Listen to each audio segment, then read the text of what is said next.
Are discovery calls sucking your time and energy? What if I told you you could get more clients without ever having to take another discovery call? Yes, I too used to take endless discovery calls, be scouring my calendar for any open slot to squish in one more call. I was tired, exhausted, and these calls that were supposed to be a few minutes often turned into 30 minutes plus, not all of them resulting in an actual sale. Hey, I'm Stephanie Gass, and I have grown a 7-figure company online through podcasting, and I help other people learn how to utilize podcasting to grow leads and ultimately make income online that is glorifying to God and work way less time. So let's get into it. So the first thing we have to do to eliminate these discovery calls is we have to have a place to generate trust. We need to generate trust. And that way is going to be podcasting. So you've got to start a podcast. Why is that? It's because podcasting allows you to teach something in your specific niche that is going to help people learn from you. It's going to help people have that audio consumption where they can go deep with your content for more than 90 seconds or 30 seconds, but really truly be engaged with you for an extended period of time. My podcast has been running for 6 years, and my show has over 2 million downloads. What this means is people who are in the online business space looking for how to start a podcast or how to partner with God in your business or Christian entrepreneurship, they're finding my show, they're listening, and they're ultimately learning to trust me without me ever having to get on the phone with them.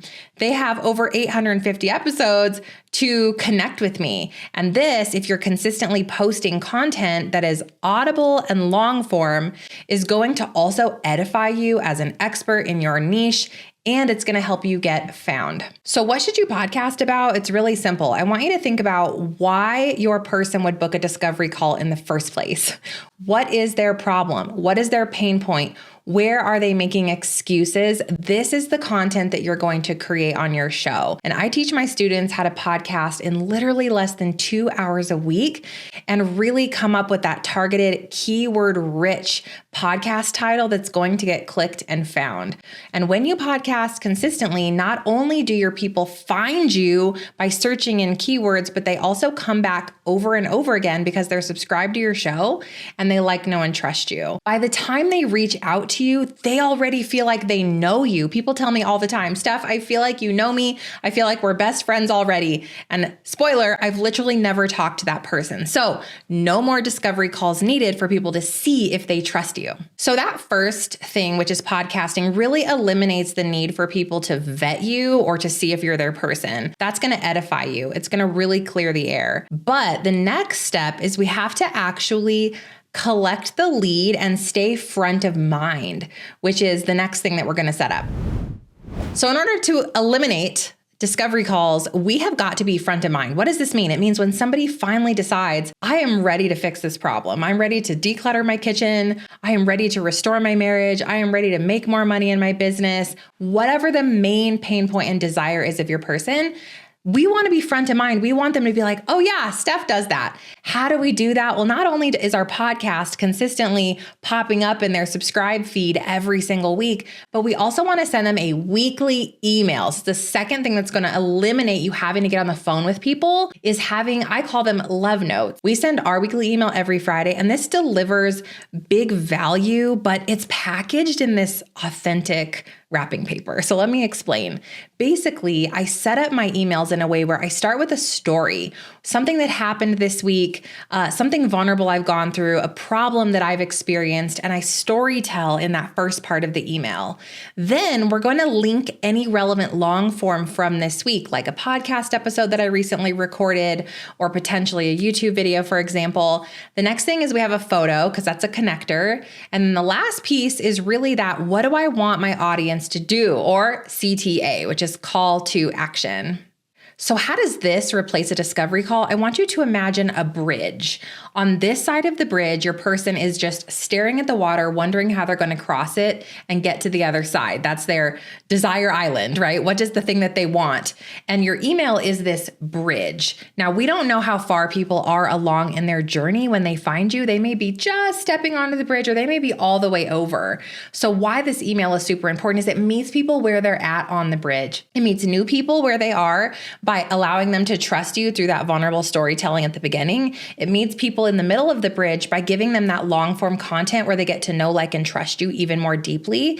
And it has the CTA for people at the very end of the bridge and allows those people to move straight over into your offer. So CTAs inside of your email can go straight to what your offer is without ever offering that phone call. It's straight to application, straight to checkout page. You can also have them come over to a location where you know you can close sales, like a Facebook community, have them email you. Things like that are included in the weekly email. That way, whenever people are ready, your email will find them where they are on that bridge. Now, the third, final, and probably most important thing you're going to do to eliminate discovery calls completely is you're going to replace a phone call, a Zoom call, a long, extensive Voxer conversation with something called VideoAsk, VideoAsk.com. Here it is right here. And in essence, the way that VideoAsk works is you sign up for it. It's super affordable. I don't remember the exact rate, but I know that it's super inexpensive. You basically record yourself saying, hey friend, I know you've been interested in podcast coaching with me, but you're not sure if this is right for you. Go ahead and click this right here to leave me a video, audio, or text question, and myself or my team will get back to you ASAP. I'm so excited that you're here, and I'm so excited that you're considering working together. So that's it. So you're recording that little snippet basically, and you save it. And then that little embed code can go anywhere. It can go on your sales pages. It can go directly in your emails as a CTA. Like, not sure you're ready to do declutter coaching? Shoot me a question here. And what this does is now you are in control of your lead conversion. Instead of you having to be on call for discovery calls all the time because you need to make that sale, you're owning it now. When you sit down to work, you know that you've got 10 hours slated at the end of every day to log into VideoAsk and shoot everyone a direct, intentional answer to their question. This is just such a fantastic way for you to be heard, seen, and connected to people who want to work with you without ever having to get on the phone. Plus, you control the time.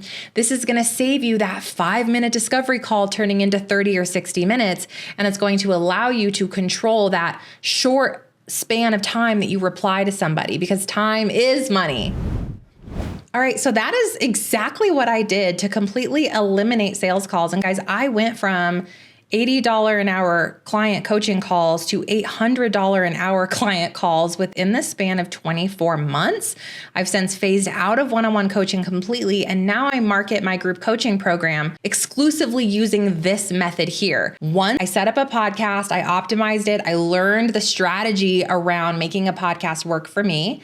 I set up that weekly nurture email on repeat. I consistently worked on my storytelling and my connection inside of the emails and focused on optimizing them so they would be opened, read, and just clicked on. And that third thing is I just set up that VideoAsk in the last 12 months, and that's completely freed myself or my team from having to waste a ton of time on any kind of call. It's really eliminated the need for us to do that. We've been able to just touch point with our people, that personal touch, without getting on a phone call. So I highly recommend these 3 steps for you.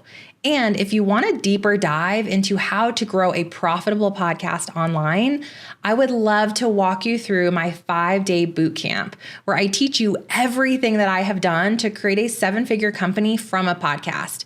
You can get access at stephaniegass.com/bootcamp right here, and I hope that it blesses you and you enjoy. Leave me a comment below with your favorite thing from this video and what the next thing you would love for me to teach on. I'll see you soon.